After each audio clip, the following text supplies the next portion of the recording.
덕분에 팟캐스트 오신 걸 환영합니다. 오늘은 권수님과 기술 이야기를 다뤄보려고 합니다. 안녕하세요. 안녕하세요. 네, 오늘은 처음으로 줌으로 하는데 잘 될지 조금 기대되네요. 첫 번째 주제는 어 이제 아키텍처에 대한 이야기입니다. 최근에 제가 겪었던 이야기여서 가져와 봤는데 어 아키텍처에서 처리 속도를 이제 어플리케이션 처리 속도를 늘리기 위해서 인스턴스 개수를 늘리는 방법이 있는데요. 어 이때 인스턴스 개수를 무조건 늘리면 처리 속도가 올라가는지에 대해서 이제 이야기해 보려고 합니다. 저는 일단 처리 속도가 올라가지만 그 한계점은 명확하다고 생각을 해요. 왜냐하면 보통 이제 어플리케이션 단에서는 데이터를 저장하기 위한 여러 가지 프로세스들이 있고, 그중에 데이터베이스 를 작업성을 맞추기 위해서 락킹이 걸리게 되는데, 이런 절차들이 여러 개 있으면 결국은 락킹 때문에, 또는 이제 스레드 부분에서 락킹이겠죠. 그런 부분 때문에 결국 처리 속도는 어느 정도 한계가 있다라고 생각합니다. 혹시 권수님 어떻게 생각하시나요? 저도 사실 그거는 맞다고 생각해요. 왜냐면은 공통으로 쓰고 있는 DB나 사실 캐시 같은 경우에는 커넥션에 제한이 있기 때문에 커넥션 이상을 쓰게 되면 DB가 부하가 커질 수가 있어서 그런 부분들을 생각해서 인스턴스 개수를 늘리는 게 사실 맞고요.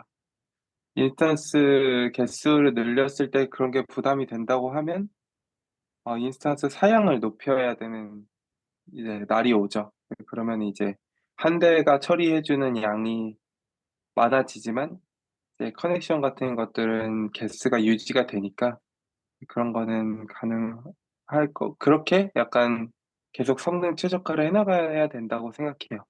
근데 더 중요한 건 사실 인스턴스 개수를 늘려도 이 뒷단도 자연스럽게 늘어날 수 있게 구조를 만드는 게 사실 더 중요하기는 한 것 같아요. 예를 들면 DB나 레디스도 서버가 늘어나면서 만약에 부하를 받는다면 오토 스케일링이 될 수 있는 구조가 돼야 사실 글로벌 수준에서 트래픽을 받을 때는 그런 게 좀 안정적이지 않을까라는 생각이 들기는 합니다. 좋은 말씀 해 주셨네요. 여기서 제가 이제 질문 드릴 때는 하나의 어플리케이션만 예를 들었었는데, 그 어플리케이션 하나가 인스턴스 개수 늘려서 처리 속도를 높이더라도 그 보통 이제 어플리케이션이 다른 어플리케이션과 연동하는 부분이 있기 때문에 연동되는 어플리케이션도 같이 오토 스케일링이 돼야 인스턴스 개수를 늘려야 우리가 원하는 처리 속도를 구할 수 있다라고 이해했습니다. 그 맞아요. 네네. 제가 예전에 그 인상 깊게 봤던 세미나 중에 하나가 음 2019 년도인가? 20 년도에 어 이제 배달 앱에서 AWS 클라우드로 옮기면서 오토 스케일링에 대한 이야기를 한 적이 있어요. 이제 정확히 링크는 기억 안 나지만 거기서 인상 깊었던 것 중에 하나가, 이제 자기 어플리케이션이 이제 클라우드로 옮기면서 시간의 제약이 이제 많이 줄어들어서 인스턴스 개수를 원하는 시간대에 이제 막 늘릴 수 있었습니다. 그래서 원하는 목표의 처리 속도를 버텼는데, 문제가 그 회사가 아니라 이제 다른 회사, 뭐 PG사가 있겠죠. 그런 회사들이 같이 인스턴스 개수가 늘어나지 않아서 결국은 처리 속도가 늘어나지 않았다고 거기서 하나의 회고를 해 줬거든요. 그래서 말씀하신 대로 내 어플리케이션 처리 속도뿐만 아니라 주변에도 어플리케이션 처리 속도를 높이기 위한 환경을 고려해야 된다라는, 이제 그때 그 세미나를 듣고 중요한 결론을 얻었습니다. 어 이거 네. 관련해서 또 저는 또 겪었던 것 중에 하나가 인스턴스를 늘려서 처리 속도가 늘어나야 되는데 가끔은 어떤 경우가 있냐면 인스턴스를 늘려도 그리고 뒷단의 애플리케이션이 버텨준다고 하더라도 앞단에서 들어오는 트래픽이 제대로 분산이 안 되는 경우가 있어요. 그러니까 예를 들면은 우리가 ALB 같은 거를 사용하면은 뭐 라운드 로빈으로 잘 분산이 네. 되잖아요. 네네. 근데 예를 들면 NLP 같은 거를 쓰면은 어쨌든 해시 기반 알고리즘을 사용하기 때문에 네. 같은 클라이언트 IP에서 오는 요청들이 몰리게 되는 경우가 생겨요. 음. 한 인스턴스로. 왜냐면 해시 값이 똑같으면 같은 인스턴스로 갈 거니까. 네네. 근데 이런 경우에는 이제 아무리 인스턴스를 늘려도 한 대에 집중되는 경우들이 발생하기도 하거든요. 근데 오. 그런 이슈들도 있고, 예를 들면 뭐 HTTP2나 이런 거 쓰게 되면 커넥션을 물고 있으니까 계속 네네. 커넥션을 유지하고 있는 상태에서 만약 그쪽 커넥션을 그 채널을 타고 트래픽이 어마어마하게 들어오게 되면은 그런 것들은 또 속도가 제대로, 그러니까 인스턴스를 늘려도 제대로 분산이 안 되는 경우들 발생할 수도 있지 않나? 라는 좀 의심이 들기는 해요. 그래서 그런 것들도 잘 생각해서 인스턴스를 늘려야 되는데, 이제 전통적으로 좀 그냥 막 트래픽이 이렇게 많지 않은 서비스들의 경우에는 인스턴스를 늘리는 것만으로도 충분히 효과를 볼 수는 있지 않나라는 생각은 들긴 합니다. 중요한 말씀이시네요. 또 이제 로드 밸런서에 대한 부하 분산 알고리즘도 이야기해 주셨네요. 관련된 또 이야기가 있는데 이제 로드 밸런서가 아니라 그 리눅스 IP 테이블을 이용한 이제 부하 분산을 할 수도 있는데 이걸 이용한 메커니즘이 그 쿠버네티스 서비스입니다. 그래서 그 파드 간 통신을 할 때 결국은 IP 테이블 모듈을 사용하게 되면 IP 테이블을 이용해서 부하 분산을 하게 되는데 처음에 사람들이 많이 이걸 라운드 로빈으로 많이 알고 계시더라고요. 저도 처음에 그랬는데 이게 공부하니까 라운드 로빈이 아니고 IP 테이블에서 일정 랜덤 확률을 골라서 랜덤 확률로 그 부하 분산을 하더라고요. 결국 이제 트래픽이 많게 되면 라운드 로빈처럼 보이게 되는데 트래픽이 현저히 적으면 어떤 건 66%로 저기로 가고 뭐 33% 이쪽으로 가고 그런 편향된 부하 분산이 있었습니다. 그래서 말씀하신 대로 이런 앞에 어떻게 동작하는 것도 많이 살펴봐야 되겠네요. 그러면 그런 케이스가 발생했을 때 어떻게 해결하셨나요? 일단은 기본적으로는 NLB를 사용하지 않거나 아니면은 뒷단에 한 번 더 트래픽을 분산시켜주는 애가 필요할 것 같아요. 예를 들면 이스티오 게이트웨이 같은 뭔가 앞단에서 받아주고 걔가 뒷단으로 트래픽을 분산시켜주는 그런 처리가 있어야 되지 않나? 그 게이트웨이 같은 게 하나 더 있는 거죠, 사실은. 아 그런 류로 해결을 하지 않으면 솔직히 방법을 모르겠어요. 저도 그 해시 알고리즘을 바꿀 수가 없잖아요, 제가. 네네. NLB는 그걸 설정을 바꿀 수가 없거든요. 맞아요. 근데 이게 웃긴 게 UDP도 똑같아요. 어 UDP도 같은 알고리즘을 타기 때문에 UDP 패킷으로 보내도 똑같이 트래픽이 몰리는 현상이 발생합니다. 이런 것들도 나중에 혹시나 하시게 되면 그런 거. UDP 같은 경우 이제 뭐, 예를 들어 크게 중요하지 않은 요청들을 막 보내는 경우에 자주 사용하기도 하거든요. 왜냐면 TCP를 쓰면 너무 커넥션 부하가 커지니까 애플리케이션이 부하를 받을 수 있잖아요. 네네. 그러니까 이제 UDP로 쏴놓고 그냥 무시하는 그런 것들이 이제 뭐 그렇게 쓰는 경우들도 있는데 그때 이제 좀 한쪽으로 트래픽이 몰리는 이런 현상? 근데 이게 NLB일 때 사실 그런 거죠. 어 네, 말씀 그래서 그것도 잘 되게 흥미로운 주제인 것 같아요. 그걸 과연 AWS에서 해줄 수는 없을까? 그런 알고리즘이 뭔가 있으면 좋지 않을까? 라는 생각이 막 들기도 해요. 네. 말씀하신 내용이 어떤 특정 회사에 발생하는 게 아니라 AWS를 사용하게 되면 공동적으로 만나게 될 것 같은데 이런 네. 사례들도 찾아봐야 되겠네요.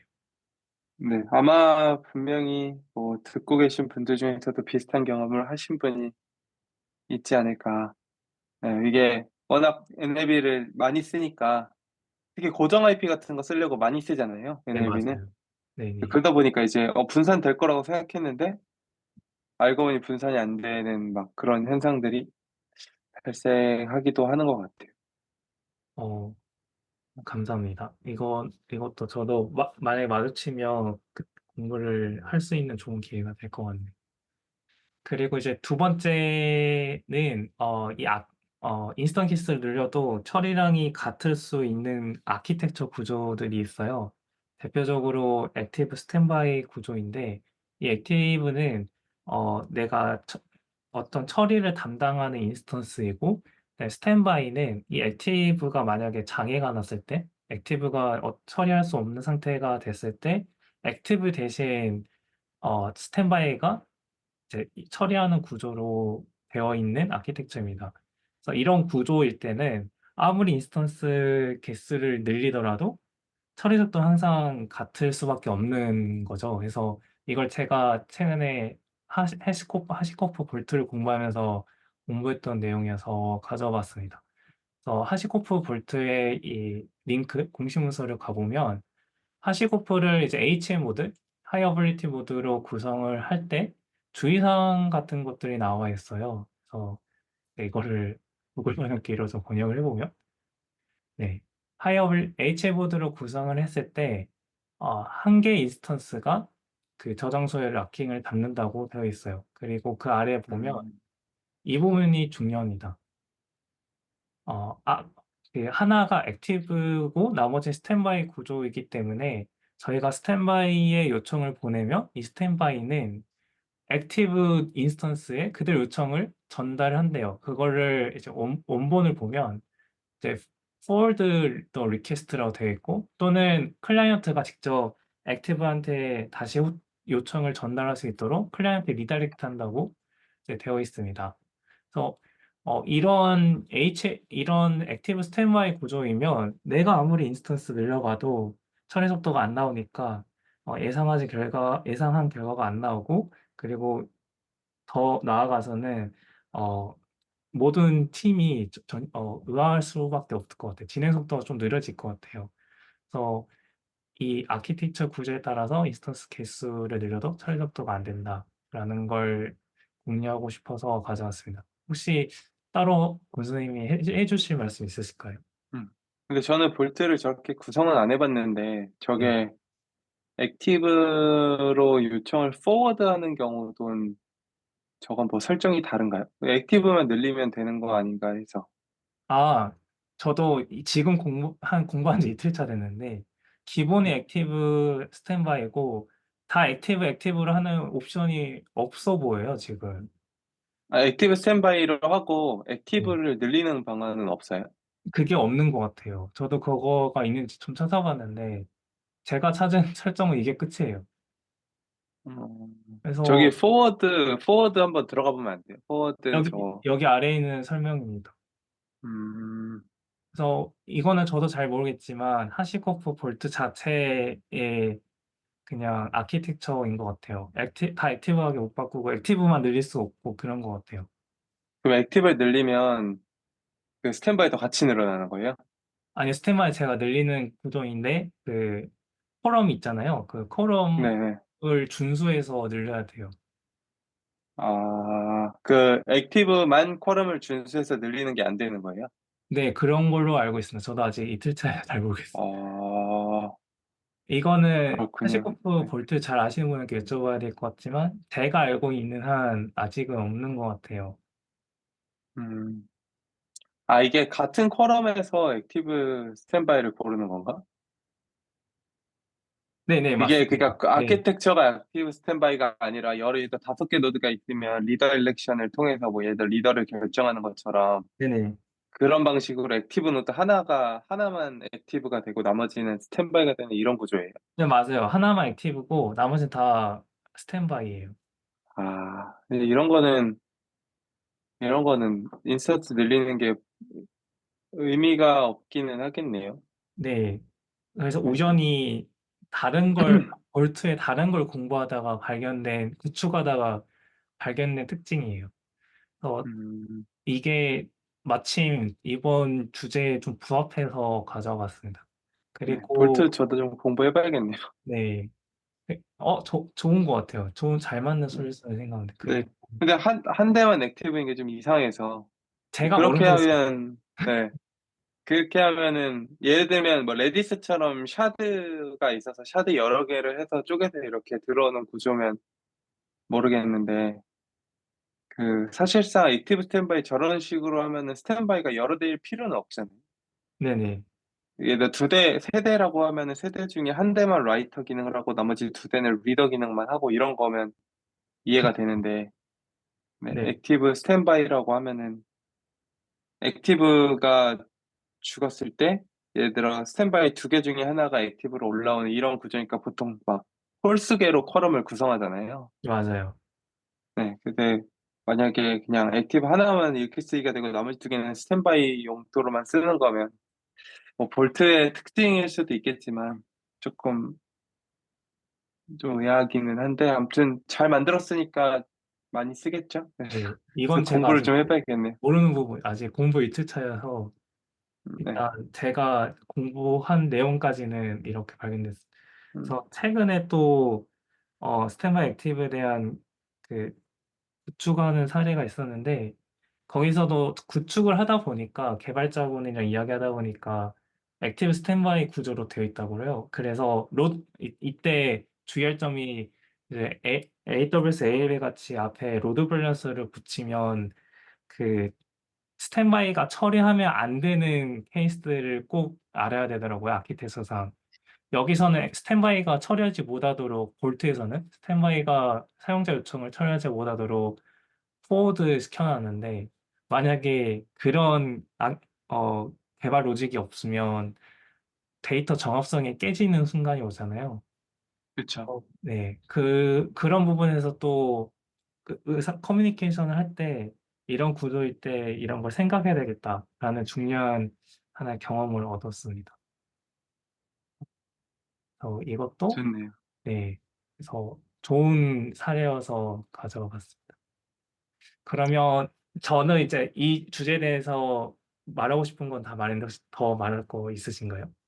아니요. 저도 다 말했습니다. 네. 간단히 딱 적당한 시간에 다 말한 것 같아요. 네. 그다음에는 하시거프 볼트에 특이한 알고리즘 하나 가지고 있어요. 그래서 그걸 좀 이야기해 보려고 합니다. 그러면 이 주제는 여기서 종료하도록 하겠습니다.